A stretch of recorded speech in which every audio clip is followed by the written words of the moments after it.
And the last, but definitely not least, in my opinion, knives from Dopey.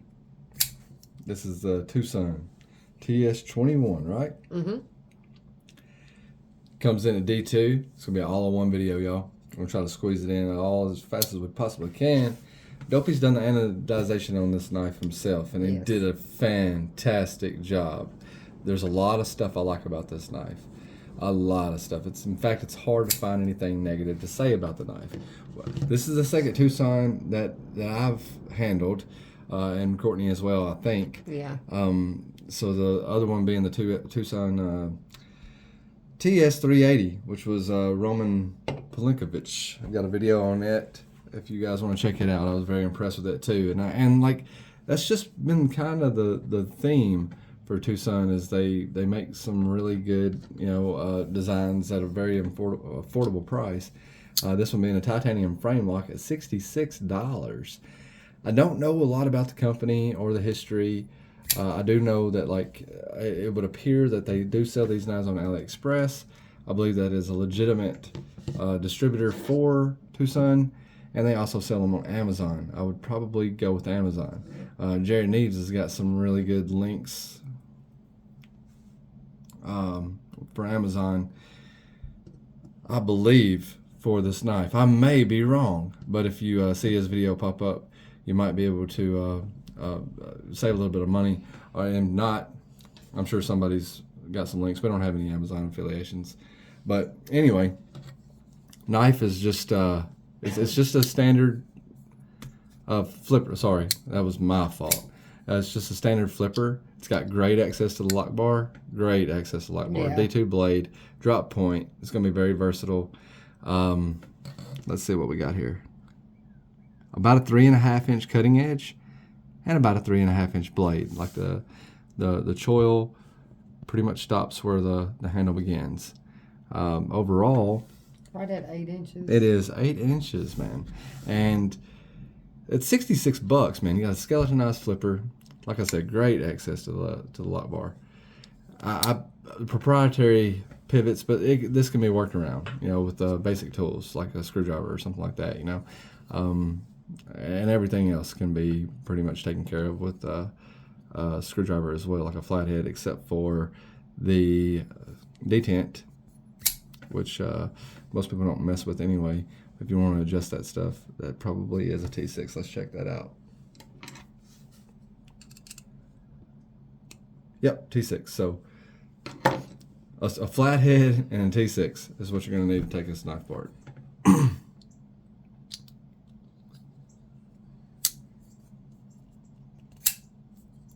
Yeah, it just feels good. It feels great. It feels wonderful. It's flawless. And no ramping on that pocket clip. No, which is fine with me. That's what I love about milled pocket clips, man. They usually just stays straight down the handle. I love the placement of the pocket clip as well. It rests right there between the lock bar and the frame. There's not, like I said, not a lot that I don't like about this knife, man. It does remind me somewhat of a Sherogorov in design. I'm not saying it's exactly. I'm not even saying it's a copy. I don't know. I just all I know is got some similarities. Yeah, very, very satisfying. The flipper tab does not have a lot of jimping on it. It's got one little area right there where you're not gonna, your finger's probably not gonna get much use out of that. But it comes out so far that your finger's really gonna have a hard time slipping off of it too. I think. No, and it's the angle of the flipper tab. The flipper tab as well is that's kind of what I was getting at. It's more like a 90-degree angle there. Like you're probably not gonna accidentally slip down it. Right, and you got two standoffs, which is perfect. You got your lanyard hole that's completely out of the way. It's just part of the knife. What's the weight on that one? What is the weight on this one? Excellent question. I know. That's why I asked. You shush. In grams, 107.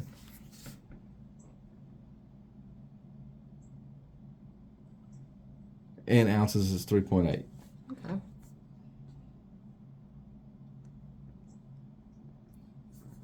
You want to check some of those other measurements?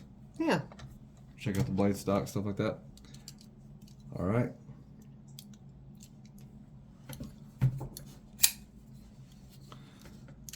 The blade, 0. Blade stock is 3.92 millimeters. So what is that? 154 thousandths of an inch. All right, and then mode. That's 530 seconds. I bet. Yeah. Okay, it's 530 seconds. All right. The handle width. Trying to scratch that up. 2964. About 13. 11.44 millimeters. Oh, okay. And about 0.45 inches, so like right under a half an inch. There's the height of the blade, man.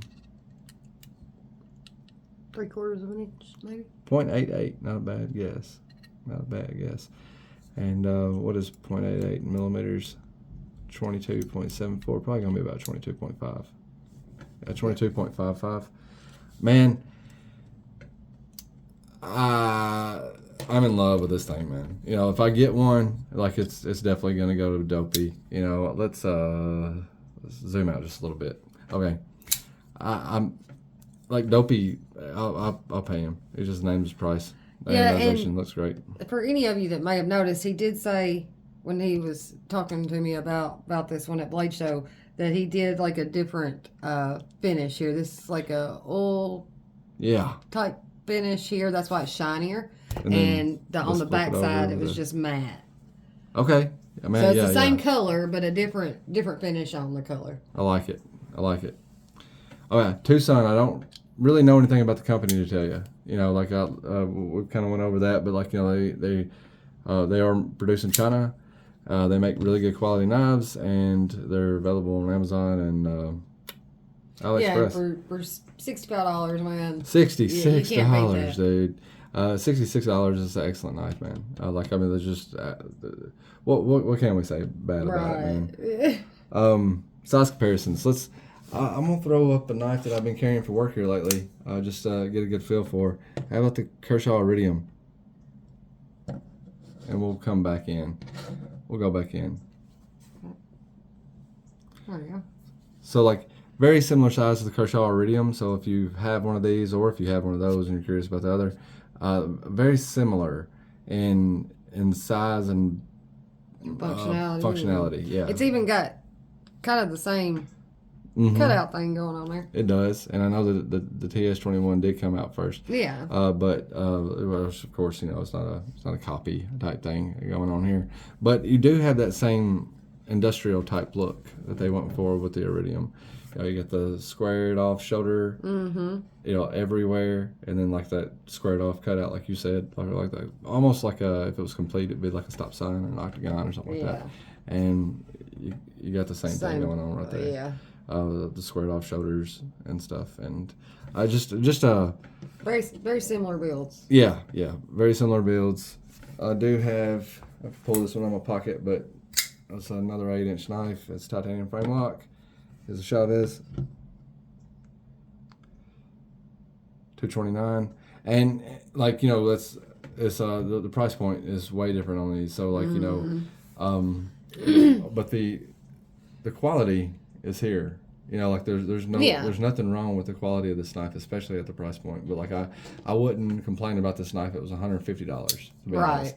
It's just phenomenal. You know, like, and that's all there is to say about it. You know, like if I'll probably end up picking me one up. I wouldn't blame you. There's a Twosun that I want as well. You know, like I kind of want that Roman Palenkovich design. You know, like I hadn't looked through too many of the Twosuns. Yeah. That available. But yeah, man, nothing to complain about at all, man. Like if I would do a complete series on it, but I'm trying to get Duffy's knives back to him. But I do believe that this knife is worthy of a complete series. So maybe we'll do that when we actually have one in our hands that we own. Like that way we have a little bit more time to play with it and all that stuff. What else? As far as I'm concerned, I think it sounds like it's a a win for both of us. It is a win for both of us. I like, and if we were doing a slasher pass, I'd go ahead and tell you that my overall score would probably be about a 9. You know, like that. Yeah. And the only reason that it wouldn't be a 10 is because I'm not too anxious to just hand out the 10s. I'm not sure I've ever touched a perfect knife yet. So like I don't like, if you give anything a 10, then there's like, it's like this is the pinnacle. There's no room for growth. And then like, what about 2 months later you touch something better? So like that's my mind frame when it comes to that. But like, yes, this knife's old news. This is an early Twosun, I believe. You know, but if they go and order a number, I do believe, like I think they're in the 400, maybe even the 500 series as the time of this recording. But a lot of their 300 series have gotten really good, man. And I guess that's it. Do you have any final thoughts?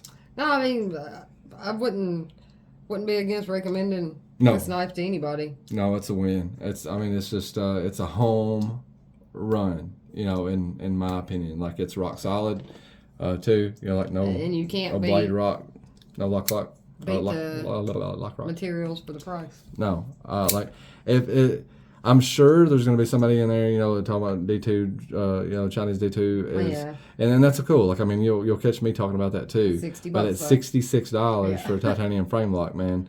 Like I can live with a subpar heat treat as long as the knife's not folding on me, and I've used the knife enough to know that it's not, the edge isn't just going to fold on me doing what I do with my task on a pocket knife that's foldable.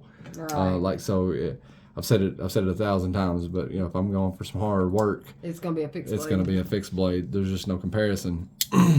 So anyway, that's it, man. You know, that's a wrap, I guess. Thanks for watching. We'll catch you on the flip side.